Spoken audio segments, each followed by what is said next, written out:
Well, since that was a fairly short section, let's move right on to section 7, which is Wednesday, the week of Armageddon.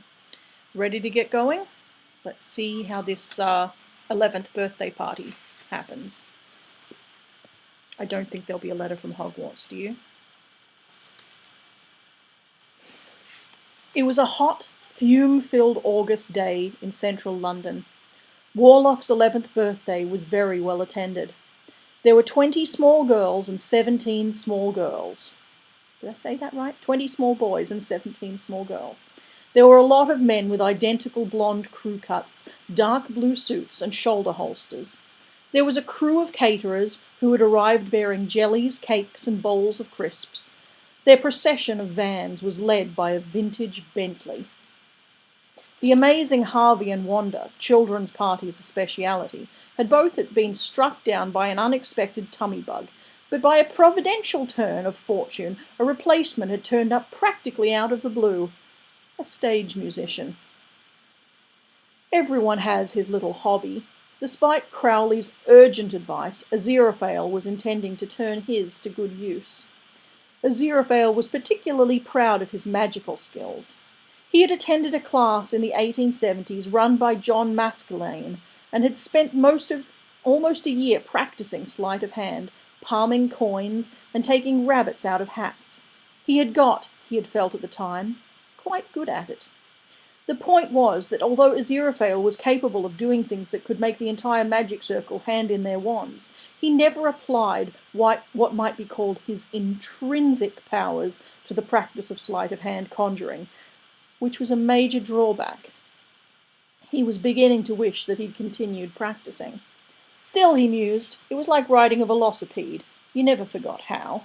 His magician's coat had been a little dusty, but it felt good once it was on. Even his old patter had begun to come back to him. The children watched him in blank, disdainful incomprehension. Behind the buffet, Crowley, in his white waiter's coat, cringed with contact embarrassment. "Now then, young masters and mistresses, do you see my battered old top hat? What a shocking bad hat, as you young'uns do say. And see, there's nothing in it. But bless my breeches, who is this rum customer? Why, it's our furry friend, Harry the Rabbit." "It was in your pocket," pointed out Warlock. The other children nodded in agreement. What did he think they were? Kids? Aziraphale remembered what Maskelyne had told him about dealing with hecklers. "Make a joke of it, you pudding-heads, and I do mean you, Mr. Fell," the name Aziraphale had adopted at the time. "Make 'em laugh, and they'll forgive you anything." "Oh, so you've rumbled my hat trick," he chuckled.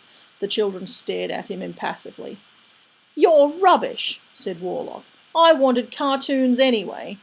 "He's right, you know," agreed a small girl with a ponytail. "You are rubbish, and probably a faggot." Aziraphale stared desperately at Crowley. As far as he was concerned, young Warlock was obviously infernally tainted, and the sooner the black dog turned up and they could get away from this place, the better. "Now, do any of you young'uns have such a thing as a threepenny bit about your persons? No, young master? Then what's this I see behind your ear?" "I got cartoons for my birthday," announced the little girl. "And I got a Transformer, and a My Little Pony, and a Decepticon attacker, and a Thunder Tank, and a—" Crowley groaned. Children's parties were obviously places where any angel with an ounce of common sense would fear to tread. Piping infant voices were raised in cynical merriment as Aziraphale dropped 3 linked metal rings. Crowley looked away, and his gaze fell upon a table heaped high with presents. From a tall plastic structure, 2 beady little eyes stared back at him. Crowley scrutinized them for a glint of red fire. You could never be certain when you were dealing with the bureaucrats of hell. It was always possible that they'd sent a gerbil instead of a dog.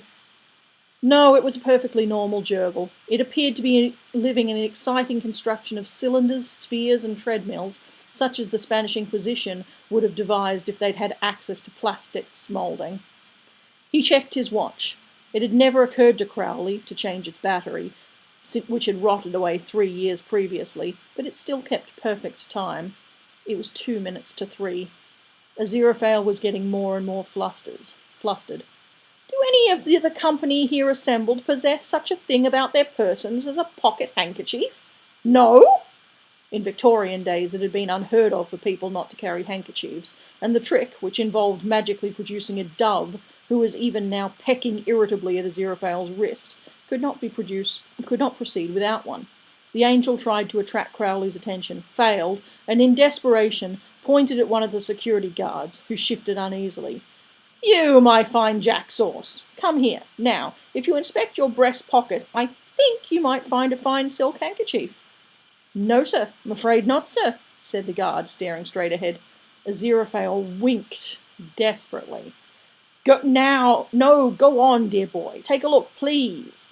The guard reached a hand inside his inside pocket, looked surprised, and pulled out a handkerchief, duck egg blue silk, with lace edging. Aziraphale realized almost immediately that the lace had been a mistake, as it caught on the guard's holstered gun and sent it spinning across the room to land heavily in a bowl of jelly. The children applauded spasmodically. Hey, not bad, said the pigtailed girl. Warlock had already run across the room and grabbed the gun. Hands up, dog brats, he shouted gleefully. The security guards were in a quandary. Some of them fumbled for their own weapons. Others started edging their way towards or away from the boy. The other children started complaining that they wanted guns as well, and a few of the more forward ones started trying to tug them from the guards who had been thoughtless enough to take out their weapons. Then somebody threw some jelly at Warlock. The boy squeaked and pulled the trigger of the gun. It was a Magnum 32, CIA issue, grey, mean, heavy, capable of blowing a man away at 30 paces and leaving nothing more than a red mist, a ghastly mess, and a certain amount of paperwork. Aziraphale blinked. A thin stream of water squirted from the nozzle and soaked Crowley, who had been looking out the window, trying to see if there was a huge black dog in the garden. Aziraphale looked embarrassed. Then a cream cake hit him in the face. It was almost 3:05. With a gesture, Aziraphale turned the rest of the guns into water pistols as well and walked out. Crowley found him on the pavement outside, trying to extricate a rather squishy dove from the arm of his frock coat. It's late, said Aziraphale. I can see that, said Crowley. Comes of sticking it up your sleeve. He reached out and pulled the limp bird from Aziraphale's coat and breathed life back into it. The dove cooed appreciatively and flew off, a trifle warily. Not the bird, said the angel. The dog. It's late. Crowley heard his head. Crowley shook his head thoughtfully. We'll see. He opened the car door, flipped on the radio. I should be so lucky, lucky, lucky, lucky. I should be so lucky. Hello, Crowley. Hello? Who is this? Dagon, Lord of the Flies, Master of Madness, Under-Duke of the Seventh Torment. What can I do for you? The Hellhound. I'm just, checking that it got off okay. Released 10 minutes ago. Why? Hasn't it arrived? Is something wrong? Oh no, nothing's wrong. Everything's fine. Oops, I can see it now. Good dog. Nice dog. Everything's terrific. You're doing a great job down there, people. Well, lovely talking to you, Dagon. Catch you soon, huh? He flipped off the radio. I apologise for my singing. They stared at each other. There was a loud bang from inside the house, and a window shattered. Oh dear, muttered Aziraphale, not swearing with the practised ease of one who has spent 6,000 years not swearing, and who wasn't going to start now. I must have missed one. No dog, said Crowley. No dog, said Aziraphale. The demon sighed. Get in the car, he said. We've got to talk about this. Oh, and Aziraphale? Yes? Clean off that blasted cream cake before you get in. It was a hot, silent day far from central London. By the side of the Tadfield Road, the dust weighed down on hogweed. But bees buzzed in the hedges. The air had a leftover and reheated feel. There was a sound like 1,000 metal voices shouting, "Hail!" cut off abruptly. And there was a black dog in the road. It had to be a dog. It was dog-shaped. There are some dogs which, when you meet them, remind you that despite thousands of years of man-made evolution, every dog is still only 2 meals away from being a wolf. Though these dogs advance deliberately, purposefully, the wilderness made flesh, their teeth yellow, their breath a stink, while in the distance their owners witter, "He's an old soppy, really, just poke him if he's a nuisance."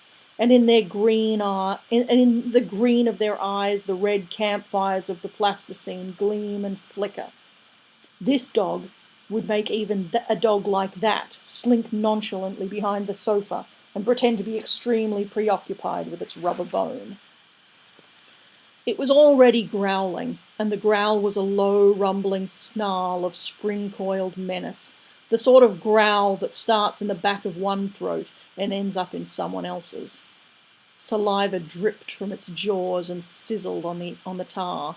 It took a few steps forward and sniffed the sullen air. Its ears flicked up. There were voices a long way off. A voice, a boyish voice, but one it had been created to obey, could not help but obey. When that voice said follow, it would follow. When it said kill, it would kill. His master's voice. It leapt the hedge and padded across the field beyond. A grazing bull eyed it for a moment, weighed its chances, and then strolled hurriedly towards the opposite hedge. The voices were coming from a copse of straggly trees. The black hound slunk closer, jaws steaming. One of the voices said, "He never will. You're always saying he will, and he never does. Catch your dad getting you a pet. An interesting pet, anyway. It'll probably be stick insects. That's your dad's idea of interesting." The hound gave a canine equivalent of a shrug, but immediately lost interest because now the master, the centre of its universe, spoke. "It'll be a dog," it said. "Ha! You don't know it's going to be a dog. No one said it's going to be a dog. How do you know it's going to be a dog if no one said? Your dad'd be complaining about the food it eats the whole time." "Privet." This third voice was rather more prim than the first two. The owner of a voice like that would be the sort of person who, before making a plastic model kit, would not only separate and count all the parts before commencing, as per the instructions, but also paint the bits that needed painting first and leave them to dry properly prior to construction. All that separated this voice from chartered accountancy was a matter of time. "They don't eat privet, Wensley. You never saw a dog eating privet." "Stick insects do, I mean. They're jolly interesting, actually. They eat each other when they're mating." There was a thoughtful pause. The hound slunk closer and realized that the voices were coming from a hole in the ground. The trees, in fact, concealed an ancient chalk quarry, now half overgrown with thorn trees and vines. An ancient, but clearly ancient, but clearly not disused. Tracks crisscrossed it, smooth areas of slope indicated regular use by skateboards and wall of death, or at least wall of seriously grazed knee cyclists. Old bits of dangerously frayed rope hung from some of the more accessible branches. Here and there sheets of corrugated iron and old wooden boards were wedged in branches. A burnt-out, rusting Triumph Herald estate was visible, half submerged in the drift of nettles. In one corner of tangle of wheels and corroded wire marked the site of the famous lost graveyard where the supermarket trolleys come to die. If you were a child, it was paradise. The local adults called it the pit. The hound peered through the clump of nettles and spotted 4 figures sitting in the centre of the quarry on that indispensable prop to good secret dens everywhere, the common milk crate. "They don't. They do." "Betcha they don't," said the first speaker. It had a certain timbre to it that identified it as a young and female, and it was tinted with horrified fascination. "They do, actually. I had 6 before we went on holiday, and I forgot to change the privet, and when I came back I had one big fat one."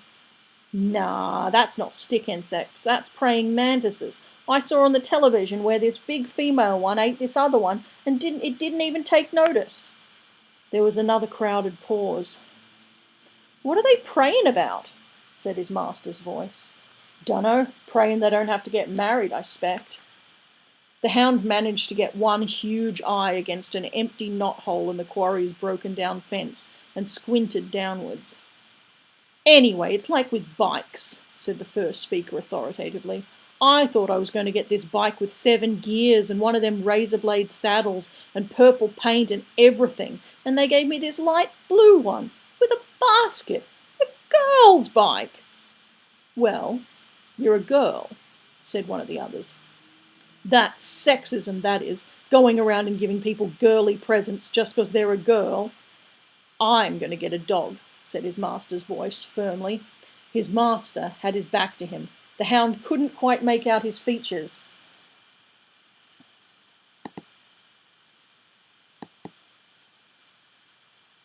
Sorry, we're still going. "Oh, yeah, one of those great big Rottweilers, eh?" said the girl with withering sarcasm. "No, it's going to be the kind of dog you can have fun with," said his master's voice. "Not a big dog," the eye in the nettles vanished abruptly downwards, "but one of those dogs that's brilliantly intelligent and can go down rabbit holes and has one funny ear that always looks inside out, and a proper mongrel too, a pedigree mongrel." Unheard by those within, there was a tiny clap of thunder on the lip of the quarry. It might have been caused by the sudden rushing of air into the vacuum caused by a very large dog becoming, for example, a small dog. The tiny popping noise that followed might have been caused by one ear turning itself inside out. "And I'll call him," said his master's voice. "I'll call him—" "Yes," said the girl. "What are you going to call it?" The hound waited. This was the moment. The naming. This would give it its purpose, its function, its identity. Its eyes glowed a dull red, even though they were a lot closer to the ground, and it dribbled into the nettles. "I'll call him Dog," said his master positively. "It saves a lot of trouble, a name like Dog." The hellhound paused. Deep in its diabolical canine brain, it knew that something was wrong, but it was nothing if not obedient, and its great love of its master overcame all misgivings. Who was it to say what size it should be, anyway? It trotted down the slope to meet its destiny. Strange, though, it had always wanted to jump up at people, but now it realized that against all expectation it wanted to wag its tail at the same time. "You said it was him," moaned Aziraphale, abstractly picking a final lump of cream cake from his lapel. He licked his fingers clean. "It was him," said Crowley. "I mean, I should know, shouldn't I?" "Then someone else must be interfering." "There isn't anyone else. There's just us, good and evil, one side or the other." He thumped the steering wheel. "You'd be amazed at the kind of things they can do to you down there," he said.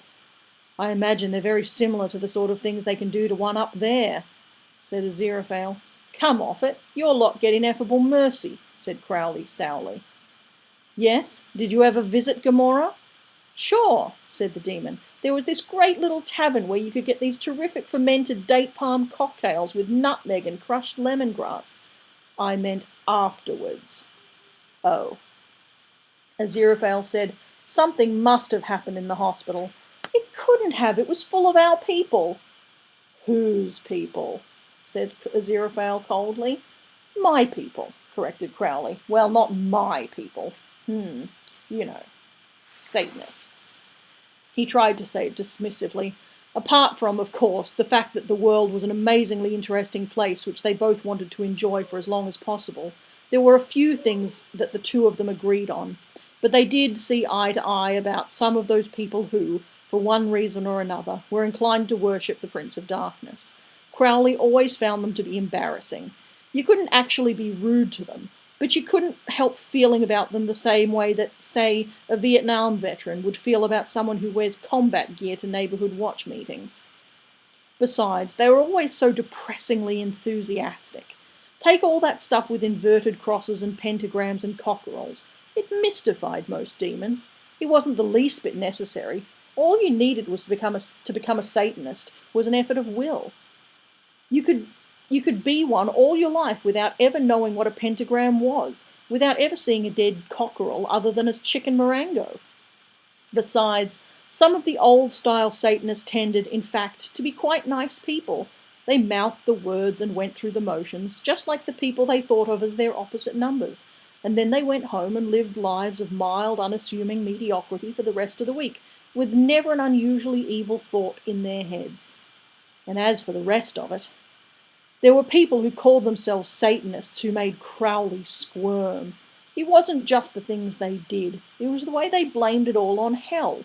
They'd come up with some stomach-churning idea that no demon could have thought of in 1,000 years, some dark and mindless unpleasantness that only a fully functioning human brain could conceive, and shout, "The devil made me do it," and get the sympathy of the court, when the whole point was that the devil hardly ever made anyone do anything. He didn't have to. That was what humans found hard to understand. Hell wasn't a major reservoir of evil, any more than heaven, in Crowley's opinion, was a fountain of goodness. They were just sides in the great cosmic chess game. Where you found the real McCoy, the real grace, and the real heart-stopping evil was right inside the human mind. "Ha," said Aziraphale. "Satanists." "I don't see how they could have mixed it up," said Crowley. "I mean, 2 baby. It's not exactly taxing, is it?" He stopped. Through the mists of memory he pictured a small nun who had struck him at the time as being remarkably loose-headed even for a Satanist. And there had been someone else, Crowley vaguely recalled, a pipe and a cardigan with the kind of zigzag pattern that went out of style in 1938. A man with "expectant father" written all over him. There must have been a 3rd baby. He told Aziraphale. "Not a lot to go on," said the angel. "We know the child must be alive," said Crowley. "So, how do we know? If it had turned up down there again, do you think I'd still be sitting here?" "Good point. So all we've got to do is find it," said Crowley. "Go through the hospital records." The Bentley's engine coughed into life and the car leapt forward, forcing Aziraphale back into the seat. "And then what?" he said. "And then we find the child." "And then what?" The angel shut his eyes as the car crabbed around a corner. "Don't know." "Good grief. I suppose get off the road, you clown. Your people wouldn't consider, and the scooter you rode in on, giving me asylum." "I was going to ask you the same thing. Watch out for that pedestrian." "It's on the street. It knows the risks it's taking," said Crowley, easing the accelerating car between a parked car and a taxi and leaving a space which would have barely accepted even the best credit card. "Watch the road! Watch the road! Where is this hospital, anyway?" "Somewhere south of Oxford." Aziraphale grabbed the dashboard. "You can't do 90 miles an hour in central London." Crowley peered at the dial. "Why not?" he said. "You'll get us killed." Aziraphale hesitated. "Inconveniently discorporated," he corrected lamely, relaxing a little. "Anyway, you might kill other people." Crowley shrugged. The angel had never really come to grips with the 20th century and didn't realise it is perfectly possible to do 90 miles an hour down Oxford Street. You just arranged matters so that no one was in the way. And since everyone knew that it was impossible to do 90 miles an hour down Oxford Street, no one noticed. At least cars were better than horses. The internal combustion engine had been a godsend, a blessing, a windfall for Crowley. The only horses he could have seen riding on business in the old days were big black jobs with eyes like flame and hooves that struck sparks. That was de rigueur for a demon. Usually Crowley fell off. He wasn't much good with animals. Somewhere around Chiswick, Aziraphale scrabbled vaguely among the scree of tapes from the glove compartment. "What's a velvet underground?" he said. "You wouldn't like it," said Crowley. "Oh," said the angel dismissively. "Bebop." "Do you know, Aziraphale, that probably if 1,000,000 human beings were asked to describe modern music, they wouldn't use the term bebop?" said Crowley. "Ah, this is more like it. Tchaikovsky," said Aziraphale, opening a case and slotting its cassette into the Blaupunkt. "You won't enjoy it," sighed Crowley. "It's been in the car for more than a fortnight." A heavy bass beat began to thump through the Bentley as they sped through Heathrow. Aziraphale's brow furrowed. "I don't recognise this," he said. "What is it?" "It's Tchaikovsky's Another One Bites the Dust," said Crowley, closing his eyes as they went through Slough. To while away the time, they crossed They crossed the sleeping Chilterns, and they also listened to William Byrd's We Are the Champions and Beethoven's I Want to Break Free. Neither were as good as Vaughan Williams' Fat Bottom Girls. It is said that the devil has all the best tunes. This is broadly true, but heaven has the best choreographers. Okay, that was pretty good. We'll see you next time.